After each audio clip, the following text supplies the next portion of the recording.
नमस्कार दोस्तों, fair eyes coaching के डेली मेंस राइटिंग सेशन में आपका स्वागत है। आज हम लोग डे 33 पर आ गए हैं और डे 33 आपको आज का जो हमारा अलॉटेड सब्जेक्ट है, वो अलॉटेड सब्जेक्ट है आपका पॉलिटी। आज पॉलिटी पर चर्चा करेंगे और पॉलिटी के दो क्वेश्चंस को पुट ऑन करेंगे। पहला क्वेश्चंस आपको सेंड किए जा चुके हैं, आप लोगों ने वो क्वेश्चंस देख लिए होंगे और उसी क्वेश्चन को हम लोग डिस्कस करने जा रहे हैं। तो जो पहला क्वेश्चन है वो डीपीएसपी को लेकर के है। क्वेश्चन ये है कि DPSP has enriched since Inception of constitution, do you think DPSP should be made justiciable, justify your argument. Question बहुत इजी है, थोड़ा सा आपको कंटेंट को शेप करना होगा। ठीक है, इसमें सबसे पहली चीज जो है वो ये है कि कह रहा है कि डीपीएसपी जो है वो इनरिच हुआ है, कब से? इंसेप्शन ऑफ कॉन्स्टिट्यूशन के समय से, यानी कि जब से संविधान बना तब से लेकर अब तक ये इनरिच हुआ है। ठीक है, अब ये चूंकि इनरिच हुआ है यानी कि इसकी महत्व बढ़ी है और इस पर काम किया गया है, तो प्रश्न ये है कि आपको ये बताना है कि क्या इसको जस्टिसिएबल कर दिया जाए। जस्टिसिएबल का मतलब, जस्टिसिएबल का क्या मतलब हुआ? जस्टिसिएबल का मतलब हुआ can be enforced by court of law, यानी कि इसको न्यायालय द्वारा लागू कराने के लिए बाध्यकारी करा दिया था, कहते हैं जस्टिसिएबल। ठीक है, तो क्या डीपीएसपी को जस्टिसिएबल किया जाए? आपकी क्या राय है? आपकी जो भी राय है उसको जस्टिफाई कीजिए। तो ये है प्रश्न। अब देखिए, इस प्रश्न में तीन कंटेंट है। पहला कंटेंट ये है कि आपको ये बताना है कि जो डीपीएसपी है वो कैसे इनरिच हुआ कॉन्स्टिट्यूशन लागू होने के बाद से अब तक। ठीक है, उसके बाद आपको ये बताना है कि क्या इसको जस्टिसिएबल कर देना चाहिए या नहीं करना चाहिए। तीसरी बात आपको ये बतानी है कि अगर आप इसको जस्टिसिएबल कर रहे हैं तो क्यों करना चाहिए, और अगर आप नहीं करना चाह रहे हैं तो क्यों नहीं करना चाहिए। तो ये तीन पार्ट हो गए इस क्वेश्चन। तो हम आते हैं सबसे पहले पार्ट पर, यानी कि पहले तो आप एक ब्रीफ इंट्रोडक्शन देंगे। क्वेश्चन की फ्रेमिंग वापस फिर से बता रहा हूं, ब्रीफ इंट्रोडक्शन, फिर मेन बॉडी, फिर कंक्लूजन। ये तीन पार्ट हर क्वेश्चन में सेम रहेंगे और मैं लगभग डेली आपको बता रहा हूं। तो इंट्रोडक्शन देंगे। इंट्रोडक्शन में क्या देंगे? इंट्रोडक्शन में आप सिंपली पुट ऑन करिए कि जो डीपीएसपी है, आपका जो directive principles of state policy है, वो संविधान के भाग 4 में दिया गया है, पार्ट 4 में दिया गया है, आर्टिकल 36 से लेकर के आर्टिकल 51 तक। ठीक है, और ये जो आर्टिकल 36 से आर्टिकल 51 तक दिया गया है, ये कॉन्स्टिट्यूशन का नॉन जस्टिसिएबल पार्ट है। ये कॉन्स्टिट्यूशन का गैर वाद योग्य, गैर वाद योग्य पार्ट है, नॉन जस्टिसिएबल पार्ट है। और ये इस जो पार्ट ऐड किया गया है, इस पार्ट को ऐड करने का जो ऑब्जेक्टिव है, वो ऑब्जेक्टिव है हमारे यहाँ हमारे देश में broadly socio economic justice, socio economic justice यानी कि सामाजिक आर्थिक न्याय की स्थापना करना और वेलफेयर स्टेट की स्थापना। ठीक है, और वेलफेयर स्टेट की स्थापना। तो ये है ऑब्जेक्टिव इस डीपीएसपी का। तो बेसिकली इंट्रोडक्शन में आप इतना बता दीजिए और लास्ट लाइन ऑफ इंट्रोडक्शन में बताइए कि सिंस इंसेप्शन जो आपका डीपीएसपी है उसको बहुत ज्यादा इनरिच किया जा चुका है। तो अब इसको इनरिच कैसे कैसे किया गया उस पर आते हैं, यानी कि main body of the answer पर आते हैं। अगर आप ध्यान देंगे तो जो आपका डीपीएसपी है, उस डीपीएसपी में करीब 4 बार आपको चेंजेस मिलेंगे ब्रॉडली। पहला जो चेंज है बड़ा, वो 42nd अमेंडमेंट के द्वारा मिलेगा। दूसरा आपका 44th अमेंडमेंट एक्ट, 44वां संविधान संशोधन अधिनियम के द्वारा मिलेगा। तीसरा जो आपको मिलेगा वो 86th कॉन्स्टिट्यूशनल अमेंडमेंट के द्वारा मिलेगा। और चौथा जो बड़ा मिलेगा वो 97th कॉन्स्टिट्यूशनल अमेंडमेंट के द्वारा। तो इन 4 बड़े चेंजेस को अब आप नोट डाउन करिए। तो 42nd अमेंडमेंट की अगर हम बात करते हैं, 42वें संविधान संशोधन जो इंदिरा गांधी के समय में हुआ था, जिसको हम मिनी कॉन्स्टिट्यूशन कहते हैं। 42nd constitutional amendment act. इसने क्या क्या किया? डीपीएसपी अगर हम देखें तो इसने सबसे पहली चीज जो करी वो था आपका आर्टिकल 39 को ऐड किया। आर्टिकल 39 में क्या प्रोविजन ऐड किया गया? हेल्दी डेवलपमेंट ऑफ चिल्ड्रन के रिगार्डिंग प्रोविजंस थे। तो अगर आप आर्टिकल 39 को देखेंगे तो उसमें हेल्दी डेवलपमेंट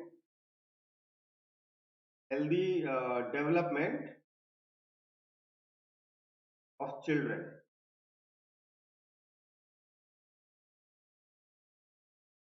तो आर्टिकल 39 ऐड किया गया। आर्टिकल 39 के बाद आपके 42nd अमेंडमेंट के द्वारा भी ऐड किया गया article 39A। 39A article 39A को ऐड किया गया। आर्टिकल 39A किस लिए है? आर्टिकल 39A आपको याद होगा, आपने याद भी किया होगा क्योंकि बहुत इंपॉर्टेंट है। Equal justice and free legal aid, equal justice and free legal aid, बहुत इंपॉर्टेंट एडिशन था आपके डीपीएसपी में कि स्टेट ये कोशिश करेगा कि सबको इक्वल जस्टिस और फ्री लीगल एड प्रोवाइड किया जाए। इसके साथ साथ जो तीसरा बड़ा चेंज किया गया वो क्या था? तीसरा बड़ा चेंज था आपका आर्टिकल 43A। आर्टिकल 43A जिसमें क्या किया गया? Participation of worker in the management of industries, यानी कि वर्कर्स पार्टिसिपेशन। आप पूरा लिख लीजिएगा उसमें से देख करके, workers participation in management of industry. ठीक है, तो आर्टिकल 43A ऐड किया गया और इसी तरीके से जो लास्ट आपका 42nd अमेंडमेंट से जोड़ा गया वो था आर्टिकल 48A। आर्टिकल 48A जोड़ा गया जो कि किससे रिलेटेड है? प्रोटेक्शन ऑफ एनवायरमेंट से, प्रोटेक्शन ऑफ एनवायरमेंट। ठीक है, तो ये बड़े चेंजेस आपके 42वें संविधान संशोधन अधिनियम के द्वारा किए गए। ठीक है, अब आते हैं 44वें संविधान संशोधन अधिनियम ने क्या क्या चेंजेस किए। 44वां संविधान संशोधन अधिनियम क्या क्या चेंजेस करता है आपके डीपीएसपी में? 44th अमेंडमेंट की बात कर रहे हैं। ठीक है, 44th अमेंडमेंट की अगर हम बात करें तो 44वें संविधान संशोधन अधिनियम में से आर्टिकल 38 जोड़ा गया।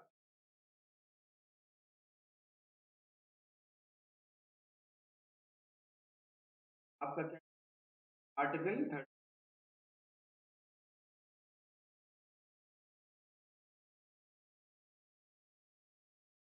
ठीक है, आर्टिकल 38 जोड़ा गया। आर्टिकल 38 को इनफैक्ट थोड़ा चेंज किया गया और ये किस लिए था? Minimise inequality. किसके लिए था? Minimisation of inequality, minimise inequality.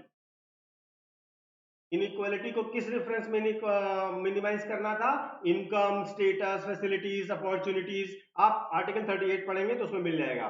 ठीक है, इनकम के रेफरेंस में, अपॉर्चुनिटीज के रेफरेंस में, स्टेटस के रेफरेंस में, ठीक है, और फैसिलिटीज के रेफरेंस। आर्टिकल 38 जोड़ा गया जो कि इक्वालिटी को प्रमोट करता है। इसके साथ साथ आपका जो अगला मेजर अमेंडमेंट है वो 86th अमेंडमेंट है। 86th amendment, 86th constitutional amendment act है। 86th कॉन्स्टिट्यूशनल अमेंडमेंट एक्ट ने आर्टिकल 45 को इनरिच किया और आर्टिकल 45 में early childhood care, early childhood care की बात करी। ठीक है, तो अर्ली चाइल्डहुड केयर को ऐड किया और इसी तरीके से जो अगला बड़ा अमेंडमेंट है वो है 97th अमेंडमेंट।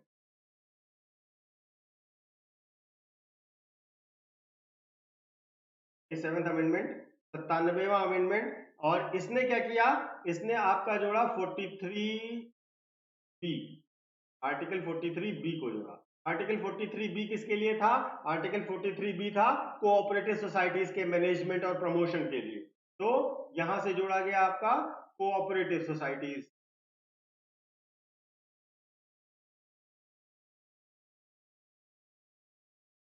का एडमिनिस्ट्रेशन, मैनेजमेंट और इन सब चीजों का उनका को एम्पावर करना, इन सबसे रिलेटेड प्रावधान किया गया 43B में। तो अगर आप देखें तो इन 4 कॉन्स्टिट्यूशन अमेंडमेंट्स ने आपके जो डीपीएसपी है उसको बहुत ज्यादा इनरिच किया, एम्पावर किया। अब आते हैं क्वेश्चन के दूसरे पार्ट पर। क्वेश्चन का दूसरा पार्ट ये कह रहा है कि क्या इसको जस्टिसिएबल पार्ट ऑफ कॉन्स्टिट्यूशन बना देना चाहिए। अब देखिए, जस्टिसिएबल पार्ट ऑफ कॉन्स्टिट्यूशन बनाने से हम हाँ कहें या ना कहें, पहली बात तो ये है, पहला क्वेश्चन तो दिमाग में ये आता है, ठीक है। तो देखिए, एक सिंपल कॉन्सेप्ट ये है कि हमें अभी ना ही कहना चाहिए, हम हाँ कह सकते हैं, ध्यान रखिएगा, हमें ना ही कहना चाहिए, क्योंकि वर्तमान कॉन्स्टिट्यूशन और गवर्नमेंट के किसी भी प्लान में ऐसी विचारधारा नहीं है, और वर्तमान कॉन्स्टिट्यूशन भी इसी अवधारणा को अभी तक सपोर्ट कर रहा है। तो हम टेक्निकली ज्यादा फेवर करेंगे ऐसा चेंज ना करने के लिए, लेकिन आप चाहें तो उसके फेवर को भी कर सकते हैं, क्योंकि एक अच्छा मुद्दा है, ठीक है। तो हम यहाँ पर पहले बात करते हैं कि क्यों नहीं इसको जस्टिसिएबल करना चाहिए, ठीक है। तो पहला पॉइंट हमारा ये है, व्हाई नॉट। तो जस्टिफाई करेंगे कि इसको क्यों जो हमारा डीपीएसपी है उसको जस्टिसिएबल नहीं करना है। तो देखिए, पहली बात यह है कि अगर हम डीपीएसपी को भी जस्टिसिएबल कर देंगे तो जो क्या कहते हैं, जो बैलेंस है, balance between what, balance between fundamental rights and DPSP, ये हैम्पर होगा, ये डिस्टर्ब होगा। और डीपीएसपी एक तरीके की गाइडलाइन है जो स्टेट को करनी है, fundamental rights obligatory towards the state है। अगर हम ये करेंगे तो इन दोनों के बीच में जो फाइन बैलेंस बना हुआ है वो खराब होगा, और उस बैलेंस को दोबारा मेंटेन करना मुश्किल हो जाएगा, कोर्ट्स के ऊपर बर्डन बढ़ेगा, और जो डीपीएसपी के प्रोविजंस हैं उनको भी बाइंडिंग होने से वो सारे लोग कोर्ट की तरफ शुरू करेंगे। जैसे आपने देखा होगा, राइट टू प्रॉपर्टी को फंडामेंटल राइट से हटा दिया गया। क्यों हटा दिया गया? क्योंकि जब तक वो right to property fundamental right था तब तक बहुत ज्यादा cases as a fundamental right के वायलेशन के लिए डाले जा रहे थे। तो ये एक और नई समस्या क्रिएट करेगा। दूसरी चीज क्या है कि अगर आप डीपीएसपी को जस्टिसिएबल कर देंगे तो हमें सेंटर स्टेट रिलेशन जो है, सेंटर और स्टेट के रिलेशन, केंद्र राज्य संबंध, इनको रीडिफाइन करना पड़ेगा, रीशेप करना पड़ेगा, ठीक है। हमें कॉन्स्टिट्यूशन में कई सारे चेंजेस करने पड़ेंगे, पूरा का पूरा सेंटर स्टेट रिलेशन उससे प्रभावित होगा, क्योंकि जो डीपीएसपी के मामले हैं वो कई बार स्टेट से रिलेटेड मामले हैं। जैसे मान लीजिए इनइक्वालिटी का ही हम एग्जाम्पल ले, आपने कहा हमें इनइक्वालिटी हटाना है। इनइक्वालिटी हटाने के लिए हमें स्टेट्स के लोगों को, लोकल लोगों को अलग तरीके से प्रोटेक्शन देना पड़ेगा, या उनके प्रोटेक्शन को हटाना पड़ेगा। तो अब अगर ये सेंटर करेगा तो स्टेट को प्रॉब्लम होगी, और स्टेट करेगा तो सेंटर को। तो बेसिकली क्या है, इस तरीके से सेंटर स्टेट रिलेशन पर भी इसका बुरा असर पड़ेगा, ये ज्यादा दिक्कत करेगा। तीसरी चीज क्या है, डीपीएसपी को अगर हम जस्टिसिएबल करते हैं तो ये सोशल हार्मोनी को भी खतरा पैदा करेगा। सामाजिक जो समरसता है, सामाजिक शांति है, उसमें भी समस्या पैदा होगी। जैसे मैं एग्जांपल लेता हूं उसका, जो आपका यूनिफॉर्म सिविल कोड है, कॉमन सिविल कोड है, अगर आप उसको जबरदस्ती लागू करवाएंगे और कोर्ट के थ्रू लागू करवाएंगे तो एक बड़ी प्रॉब्लम क्रिएट होगी, सोशल हार्मोनी की भी प्रॉब्लम क्रिएट होगी। तो समाज की जो व्यवस्था बनी हुई है वो भी एक समस्याग्रस्त हो जाए। और एक बड़ा मुद्दा आएगा इसके साथ, इसको लागू करने के साथ, वो है फाइनेंशियल कंस्ट्रेंट। देखिए, हमने डीपीएसपी में प्रोविजंस डाले ही क्यों थे? हमने डीपीएसपी में क्यों प्रोविजंस डाले थे? क्योंकि जब हम आजाद हुए तो हमारी आर्थिक स्थिति और सामाजिक स्थिति ऐसी नहीं थी कि हम इतने अच्छे प्रोविजंस को लागू कर सकें, और इनको समय के साथ छोड़ दिया गया कि जब भी हमारी कंडीशन अच्छी होगी तो हम उसको लागू कर देंगे। अब अगर उसको हम अभी लागू करते हैं तो क्या स्टेट उतना बर्डन लेने के लिए तैयार है? फाइनेंशियल बर्डन नहीं, तो उतना फाइनेंशियल बर्डन नहीं ले पाएंगे आप तो भी एक समस्या होगी। तो एक फाइनेंशियल बर्डन का भी इश्यू रहेगा। इसके साथ साथ आप क्या कह सकते हैं, इसके साथ साथ इसका एक लॉजिक ये भी है कि पिछले 75 सालों में डीपीएसपी ने बेहतर काम किया है ना। तो डीपीएसपी को सुप्रीम कोर्ट ने भी ऐसा गाइडलाइन माना है, जो गवर्नमेंट्स है वो भी गाइडलाइन की तरह मानती हैं और फॉलो करने की कोशिश करती हैं, और इसके थ्रू गवर्नमेंट ने कई सारी स्कीम्स ऐसी लाई हैं जिससे लोगों का कल्याण हो रहा है। तो अब अगर ये बेहतर फंक्शन कर रहा है तो इसे चेंज करने की जरूरत ही क्यों है? तो ये वो सारे तर्क हो गए जिनके आधार पर हम ये कह सकते हैं कि डीपीएसपी को जस्टिसिएबल करने की आवश्यकता अभी नहीं। अगर आप ये कहना चाहते हो कि नहीं डीपीएसपी को जस्टिसिएबल किया जाए, अगर मान लीजिए आप ऐसा कहना चाहते हो, तो फिर आपको उसके पक्ष में तर्क देने पड़ेंगे। ठीक है, तो तर्क कैसे हो सकते हैं, मैं आपको एक ब्रीफ आइडिया उसका भी दे देता हूं, जिसे मान लीजिए कि अगर आप उस तरफ से लिखना चाहें तो आप भी लिख सकें। देखिए, अगर डीपीएसपी को जस्टिसिएबल कर दिया जाएगा तो जो स्टेट का लेजीनेस है, जो स्टेट की इनएक्टिविटी है towards the socio economic goals of Indian polity, वो बाइंडिंग हो जाएगी स्टेट के ऊपर। हम देख रहे हैं कि आजादी के बाद से इकोनॉमिक डिस्पैरिटी देश में बढ़ती जा रही है, शोषण बढ़ता जा रहा है, पर्यावरण की समस्या बढ़ती जा रही है। तो आप बहुत सारे प्रोविजंस लीजिए और बताइए कि ये इश्यूज आ रहे हैं, इन इश्यूज को सॉल्व करना है तो हमें इसको जस्टिसिएबल करना पड़ेगा, स्टेट के लिए इसको कंपेलिंग करना पड़ेगा, तब जाकर के स्टेट इसको करेगा। और जब स्टेट इसको करेगा तभी हमारे ऑब्जेक्टिव्स, जो हमारे वेलफेयर स्टेट के थे, जो हमारे सोशल इकोनॉमिक गोल्स थे, वो पूरे हो पाएंगे। तो आप इस तरीके से इसको डिफेंड कर सकते हैं। ठीक है, इवन दो मैं अभी भी नो वाले फेवर को ज्यादा लूंगा क्योंकि वो ज्यादा ठीक है चॉइस में, बट आप ले सकते हैं, इसमें कोई प्रॉब्लम नहीं। ठीक है, तो इसके बाद आप एक सिंपल सा कंक्लूजन ड्रॉ करिए और आपका ये आंसर कंप्लीट। आई होप आपको ये क्वेश्चन समझ में आ रहा होगा और अच्छा लग रहा होगा। अब आते हैं दूसरे क्वेश्चन। दूसरा क्वेश्चन क्या कह रहा है? दूसरा क्वेश्चन कह रहा है the 73rd amendment provides reservation to socially disadvantaged groups and these provisions have changed the profile of leadership at the village level। ठीक है, ये बहुत ज्यादा कॉन्स्टिट्यूशनल प्रोविजंस वाला क्वेश्चन नहीं है, बजाय इसके सोशल ऑब्जर्वेशन वाला क्वेश्चन है। ठीक है, तो इसमें आपको दोनों चीजों को पुट ऑन करना पड़ेगा इन अ बैलेंस्ड मैनर। तो पहली चीज इसमें ध्यान देने वाली बात यह है कि 73rd अमेंडमेंट ने क्वेश्चन ये कह रहा है कि सोशली डिसएडवांटेज्ड ग्रुप्स जो थे उनको रिजर्वेशन प्रोवाइड किया, और इस रिजर्वेशन के कारण प्रोफाइल ऑफ लीडरशिप चेंज हो गई विलेज लेवल पे। ठीक, अब आप पहले इसमें एक ब्रीफ इंट्रोडक्शन दीजिए। ब्रीफ इंट्रोडक्शन में बताइए कि 73rd अमेंडमेंट 1992 में लाया गया। 1992 से इसको 1992 के 73rd अमेंडमेंट से पंचायती राज इंस्टीट्यूशंस को या लोकल गवर्नमेंट्स को कॉन्स्टिट्यूशनल पोजीशन दी, कॉन्स्टिट्यूशनल स्टेटस दी गई। ठीक है, और इसने ग्रास रूट डेमोक्रेसी को एम्पावर करने के लिए बहुत ही पॉजिटिव भूमिका निभाई। पॉजिटिविटी को लेकर है तो आप भी पॉजिटिव ही रखिए। ठीक है, तो अब आते हैं इसके बाद इसमें मेन बॉडी। अगर आप देखें तो अब इसमें बात कर रहे हैं सोशली डिसएडवांटेज ग्रुप्स। अगर आपसे कहा जाए तो सोशली डिसएडवांटेज ग्रुप्स में यहां पर किसको किसको हम रखेंगे? इसमें हम रखेंगे वुमेन को, एससी को और एसटी। देखिए, कॉन्स्टिट्यूशन पीआरआईज में एक्सप्लिसिटली ओबीसी रिजर्वेशन वुमेन को, एससी को और एसटी को दे रहा है। तो यहां पर जब हम सोशली डिसएडवांटेज ग्रुप रखेंगे तो उसमें इन तीनों की बात करेंगे केवल। ठीक, अब बात करिए मेन बॉडी में रिजर्वेशन के लिए क्या प्रोविजंस हैं। रिजर्वेशन के लिए क्या प्रोविजंस हैं? तो अब आ जाइए प्रोविजंस ऑफ रिजर्वेशन पर। तो प्रोविजंस ऑफ रिजर्वेशन में देखिए, जो भी वुमेन है, ठीक है, महिलाओं के लिए 1/3 रिजर्वेशन दिया गया है हर लेवल ऑफ पंचायत में। हर पंचायत लेवल पर 1/3 रिजर्वेशन दिया जाएगा। उससे ज्यादा रिजर्वेशन अगर स्टेट गवर्नमेंट चाहे तो अपने यहां उसका प्रोविजन कर सकती है, लेकिन 1/3 रिजर्वेशन देना तो एज पर कॉन्स्टिट्यूशन कंपलसरी। ठीक है, अब ये 1/3 रिजर्वेशन टू वुमेन जो है वो हर लेवल ऑफ पंचायत में होगा, पहली चीज। दूसरी चीज, इस 1/3 में एससी एसटी वाला रिजर्वेशन भी इंक्लूड होगा, यानी कि एससी एसटी को भी जो सीट्स मिलेंगी उसकी भी 1/3 वुमेन की होनी चाहिए। कॉन्सेप्ट क्लियर हुआ? दूसरा जो ग्रुप है जो एससी और एसटी का है, अनुसूचित जाति और अनुसूचित जनजाति का है, तो एससी और एसटी के लिए कहा गया है कि as per population,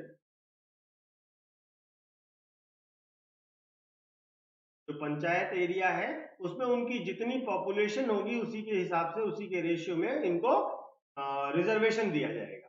SC ST के लिए ये प्रॉब्लम है। वहां पर परसेंटेज फिक्स नहीं किए गए हैं, क्योंकि भारत में गांव बहुत विविधतापूर्ण है। कुछ गांवों में एससी पॉपुलेशन नहीं पाई जाएगी, कहीं पर एसटी नहीं पाई जाएगी, कहीं पर केवल एससी पॉपुलेशन पाई जाएगी। इसलिए क्या किया गया, ये इसको परसेंटेज में न रख के एज पर पॉपुलेशन कर दिया। ठीक है, तो एससी एसटी को मिलेगा रिजर्वेशन कैसे, एज पर देयर पॉपुलेशन।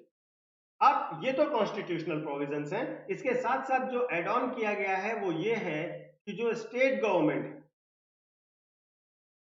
ठीक है, जो राज्य सरकारें हैं, वो जो हेड्स ऑफ पंचायत है, यानी कि ग्राम प्रधान और ब्लॉक प्रमुख और ये सारी जो भी हेड करेंगे पंचायती राज इंस्टीट्यूशंस को, लोकल बॉडीज को, उस हेड पोजीशन के लिए एससी एसटी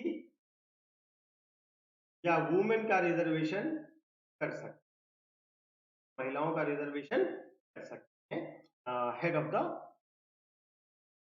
लोकल बॉडी। इसके साथ साथ स्टेट गवर्नमेंट्स अगर चाहें तो बैकवर्ड क्लासेस,